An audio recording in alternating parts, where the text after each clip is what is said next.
Évidemment, aujourd'hui, il faut parler du Brexit parce qu'il y a cette victoire assez nette. C'était hier soir, on aurait aimé vous faire un direct là-dessus parce que voilà, il a été question d'un hard Brexit qui n'est pas d'accord et c'était quelque part une victoire un peu inespérée pour Theresa May qui a réussi parce que dans l'ordre protocolaire, j'ai envie de dire, il faut d'abord faire avaliser par son cabinet, par son gouvernement, ce projet d'accord qu'elle a eu avec les Européens.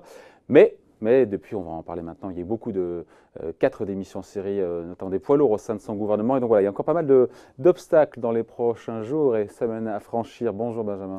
Bonjour David. Benjamin Stamberger, journaliste et auteur du blog Basculement.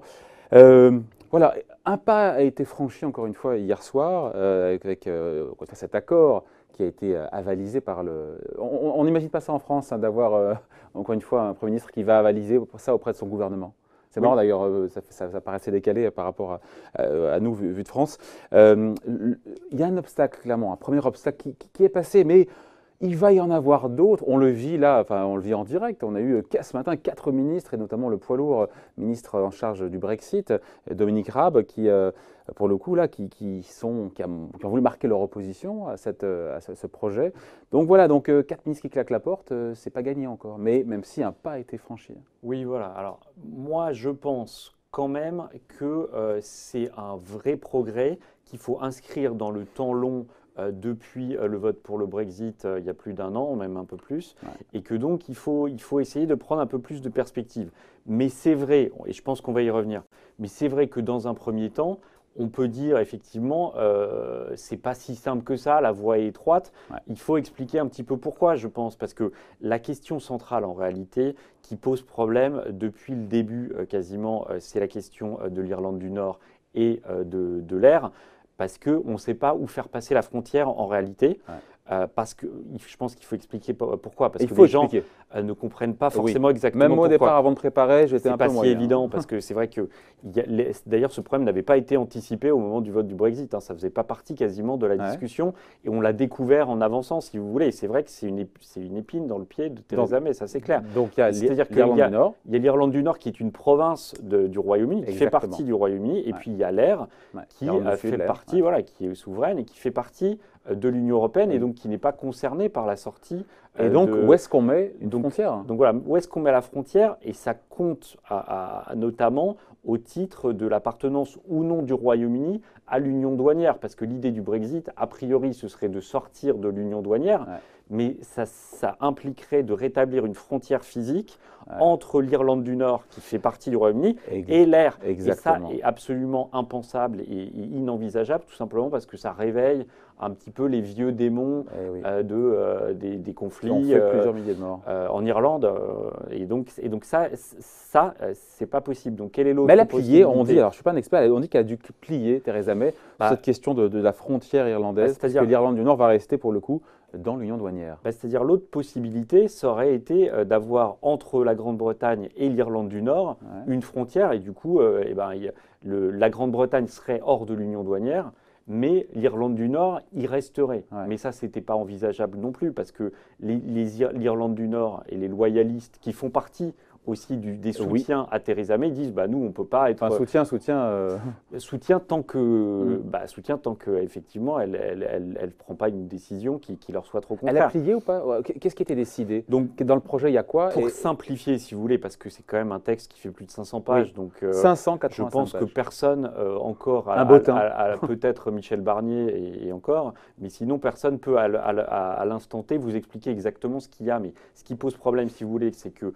au final par rapport à cette problématique, Theresa May elle a décidé, ou elle a accepté, ou elle a validé un plan qui fait en sorte que, si vous voulez, le Royaume-Uni demeure dans l'union douanière avec l'Union européenne, au moins jusqu'en 2020. Donc elle a plié. Donc oui et non, parce que ce n'était pas forcément ce que demandait l'Union européenne au départ. L'Union européenne aurait été satisfaite si la frontière passait entre la Grande-Bretagne et l'Irlande du Nord, par exemple. Donc c'est un compromis. Mais, disons, pour les hard Brexiteurs, ça pose un vrai problème, qui est que le Royaume-Uni demeure pendant cette phase, soumise aux règles de l'Union douanière européenne et donc aux règles de l'UE, alors que par ailleurs, elle n'a plus son voix au chapitre pour l'édiction d'un certain nombre de règles. Et donc, elle est soumise à un certain nombre de règles sociales, environnementales pendant ce temps-là, si vous voulez. Donc, temps qui est de combien d'ailleurs, on sait ou pas? Ça va avancer jusqu'à fin 2020 et puis on se revoit à ce moment-là. Et à ce moment-là, on pourra rediscuter. Qu'est-ce que ça règle, ce projet d'accord, encore une fois, de 585 pages, notamment règlement financier, les 40 milliards, j'ai plus le chiffre en tête. Oui, voilà. Si vous voulez, Londres devra payer. Il y a quoi? Il y a la situation des citoyens européens qui sont au Royaume-Uni réciproquement. Oui, c'est ça. C'est-à-dire, c'est quand même ce qu'il faut dire, c'est que ça règle quand même tout le reste. Ça règle les questions liées financières, ça règle les questions liées au transport, ça règle, ça statue en tout cas sur le statut d'un certain nombre d'étrangers qui sont présents en Grande-Bretagne. Donc, si vous voulez, je pense que ça règle quasiment 99% des problèmes. Alors après, le vrai sujet, si vous voulez, c'est que Theresa May, elle est prise, si on veut voir la problématique dans laquelle elle se trouve, c'est qu'elle est prise dans des enjeux de politique interne multiples. Elle est prise entre Parce que plusieurs feux. Si après l'aval du gouvernement, il faut l'aval du Parlement, de la Chambre des communes britannique. Et là, on se dit il y aura peut-être un trou de souris, mais ça ne va pas être simple parce qu'on a les travaillistes qui auront une logique politique. On a bien compris que Jeremy Corbyn a envie de revenir au 10 Downing Street et qui pourrait appeler à repousser, c'est le sentiment qu'on a, à repousser ce texte dans l'espoir de provoquer de nouvelles élections législatives et de renverser Theresa May. Les conservateurs aussi sont partagés, qui n'ont pas la majorité absolue, encore une fois, à la Chambre des communes, vous le savez. Ils ont l'alliance avec le parti unioniste dont vous parliez tout à l'heure, qui est ultra-conservateur nord-irlandais, le DUP. Tout ça, du plomb dans l'aile. Enfin, c'est pas fait. Hein. Non, c'est pas fait. Ça va être compliqué. Avant Noël, en plus. Voilà, donc bon, ça va quand même prendre un petit peu de temps. Donc on a le temps de discuter, on a le temps de réfléchir. Donc je pense qu'il faut voir comment tout ça va se décanter. Vous avez raison de dire que les travaillistes, s'ils peuvent faire tomber Theresa May, potentiellement ça peut être bien pour eux. Mais et encore, parce que la vraie problématique, c'est qui va prendre la responsabilité quand même d'un échec Jeremy Corbyn qu'on voit. De ce plan, absolument, mais qui va prendre la responsabilité d'un échec de ce plan à un stade où on est quand même très avancé, parce que c'est quoi le plan B? Le plan B, ce serait éventuellement de revoter, mais Jeremy Corbyn… renégocier un accord. Renégocier l'accord. C'est ce que Jeremy Corbyn, j'ai bien compris, je ne suis pas un expert. Hein, oui, mais alors vous avez vu le temps, la difficulté qu'on a eu à en arriver là, donc c'est quand même une responsabilité. C'est loin d'être acquis, cette ratification parlementaire avant Noël, c'est loin d'être acquis quand même. Hein. Oui, mais alors moi je pense qu'il faut voir comment tout ça va cheminer, parce qu'encore une fois, rappelez-vous, je me répète, mais rappelez-vous ce qu'on disait il y a encore quelques semaines. Brexit dur, il n'y aura pas d'accord. On prédisait l'apocalypse du Brexit dur, c'était quand même la petite musique qu'on entendait un peu partout. On disait elle n'arrive pas. Ça coinçait un peu, ça bloquait au niveau des négociations. En même temps. On nous expliquait aussi qu'il allait y avoir un nouveau vote. On nous explique tous les 3 semaines que les Britanniques vont vouloir revoter, qu'ils sont tous catastrophés par ce qui se passe et que le Brexit ne répond pas à leurs attentes. Mais en réalité, non. Je pense que ce qu'il faut voir, et ce qu'on voit bien, c'est que malgré tout, ça progresse, ça se décante petit à petit. Il faut voir la logique historique à l'œuvre. C'est la logique historique, effectivement, d'une volonté des Britanniques de retrouver leur souveraineté parce qu'ils estiment que dans ce fonctionnement européen tel qu'il existe actuellement, ils n'ont plus de liberté en matière fiscale, en matière sociale, en matière environnementale, en matière surtout de migration. Et ils estiment que dans le nouveau Sur la question fiscale, j'ai un doute là pour le coup, sur la question fiscale. Ils font un peu ce qu'ils veulent, hein. Ils font en partie ce qu'ils veulent, mais ils sont quand même tenus par un certain nombre d'accords fiscaux. Par exemple, il y a des accords au niveau européen sur les paradis fiscaux qui font qu'il y a un certain nombre de pratiques que vous n'avez pas auxquelles vous êtes, qui vous sont interdites. Alors, Cher on peut Benjamin. trouver ça justifié. Ouais. Mais vous voyez bien que la stratégie de la Grande-Bretagne, c'est de dire on va faire un nouveau Singapour aux portes de l'Europe. Ouais. Et c'est pour ça que les Brexiteurs hard, si vous voulez, sont très insatisfaits parce que là, ils se disent on ne va pas pouvoir faire tout ce qu'on veut. Ouais. Si elle échoue, encore une fois, c'est pas… imaginons qu'elle échoue, encore une fois, à réunir une majorité parlementaire derrière ce projet d'accord. On s'oriente vers un Brexit dur, là, pour le coup? Ou est-ce qu'encore une fois, dans cette histoire…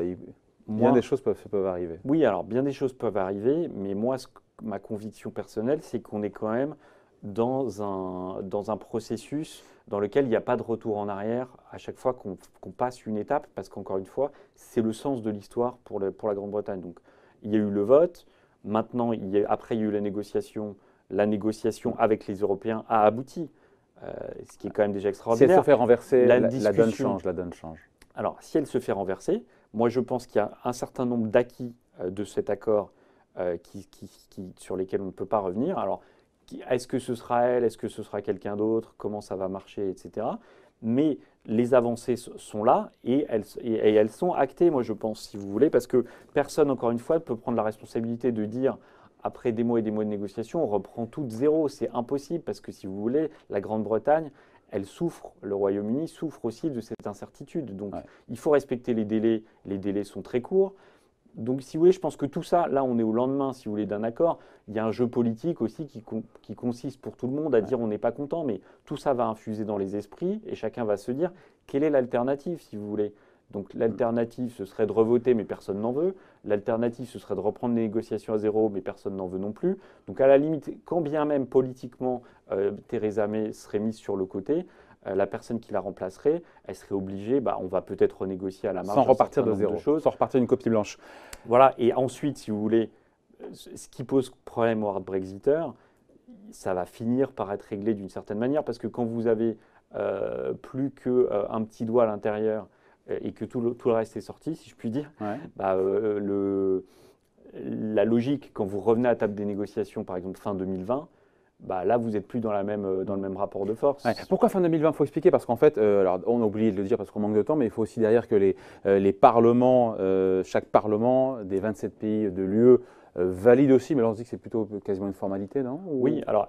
Et après, pourquoi 2020? Parce qu'il y a cette période de transition. En manque de temps, ça, on pourrait faire une heure là-dessus. Voilà, c'est-à-dire qu'il y a cette période de transition où effectivement le Royaume-Uni a accepté de demeurer dans l'union douanière au sein de l'Union européenne. Et donc à l'issue de cette période, on va rediscuter.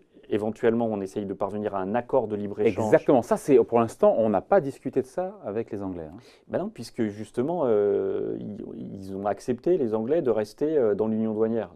Donc, de manière transitoire. Voilà. Mais c'est bien ce que reprochent les hard Brexiteurs qui disent nous, on veut faire des accords de libre-échange avec qui on veut, sous les conditions qu'on veut. Tout de suite. Et là, on ne va pas pouvoir. Et pour reboucler en un mot avec ce que vous disiez sur les autres pays européens, c'est que ce qui est vrai, et notamment pour la France, c'est que les autres pays européens vont faire très attention à ce qu'à l'intérieur de cette discussion, il ne puisse pas y avoir de possibilité pour les Anglais de dire ok, on reste dans l'union douanière, mais on définit nos propres normes sociales, environnementales, etc.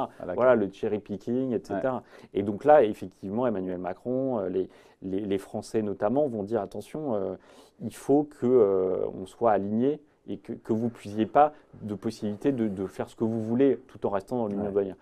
Donc tout ça va prendre du temps. Voilà, donc il y a des obstacles. On voulait faire un point, pardon, on a pris un petit peu de temps, mais beaucoup d'infos sont tombées ces dernières heures entre, voilà, d'un côté cette victoire pour Theresa May avec un cabinet qui valide, et puis derrière des démissions en Syrie, encore une fois, un Parlement qui va falloir convaincre, peut-être encore une fois des travaillistes qui vont chercher à la déstabiliser. On en reparlera d'ici là, notamment avec vous. Merci beaucoup, Benjamin Mastemberger, journaliste et auteur du blog Basculement. Merci beaucoup. Merci David.